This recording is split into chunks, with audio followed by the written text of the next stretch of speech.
What is going on, everyone? It's Justin here, and today we are one of the first to be able to give you an overview and hands-on at Oppo's brand new flagship for 2020, the Find X2 Pro.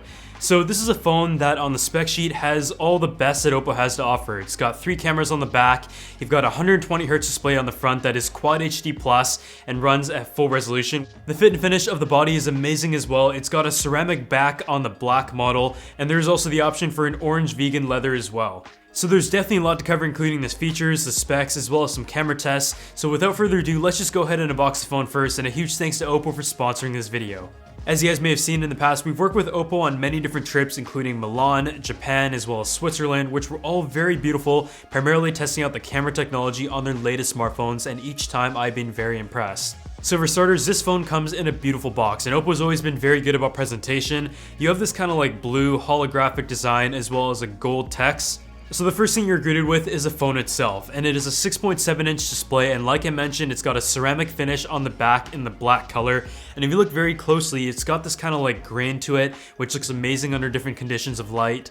And the model I have here has 512 gigs of internal storage paired with 12 gigs of RAM. Moving on, the next big thing is that this phone has a Super VOOC Charger 2.0. It charges at a fast speed of 65 watts, and the battery is actually split up into 2 different segments to be able to charge it faster, and this allows you to charge your entire phone in under 40 minutes. Other than that, you've got a pair of earbuds as well as the cable itself, and the phone's unboxing experience is just overall very welcoming.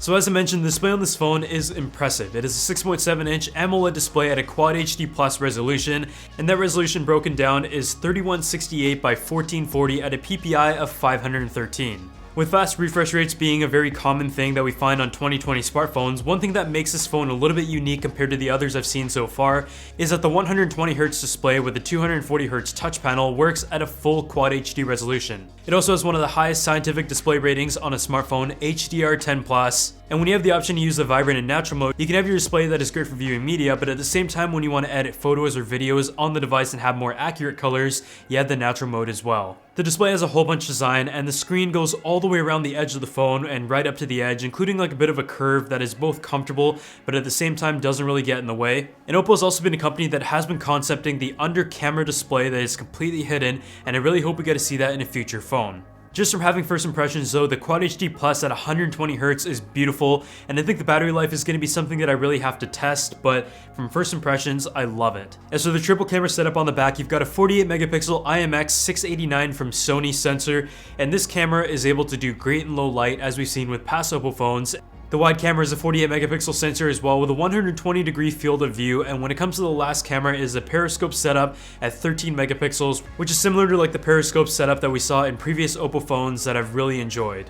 The periscope lens of course gives you great zoom performance both in optical as well as a 10x hybrid, and here are some of the examples from the camera.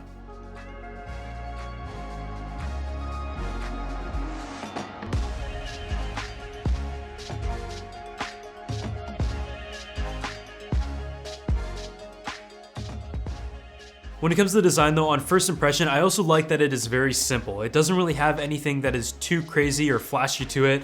The phone is made out of ceramic, which is a durable material, and other than that, you've got a nice curve that goes around the edge. The display curves around a little bit, which as you guys may have known is not my favorite, but this one doesn't curve too much to the point where it gets in the way, and at 6.7 inches, you've got a great size for multimedia and holding the phone horizontally.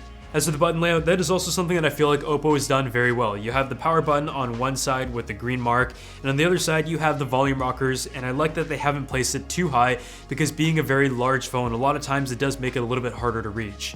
I think the other aspect that is very impressive though is that this phone is able to charge from 0 to 100 in just 38 minutes with a Super VOOC 2.0 charger. It is included in the box and charges at a speed of 65 watts, and with a 4,260 mAh battery that is split into 2, it is able to charge both of them at max speed in order to give you that super fast charging time, because a lot of times fast charging charges very fast to start with and then it slows down at the end. Other than that, on the spec side of things, this phone, like I mentioned, has 12 gigs of RAM on the 512 gig model and is also run by Snapdragon's 865 chip with 5G compatibility. But otherwise, that is pretty much it for like my first impressions and hands-on of the brand new Oppo Find X2 Pro. I'm gonna spend some more time with it and also answer some of the questions that you might have, so drop them down below, and I'll see you all in the next video.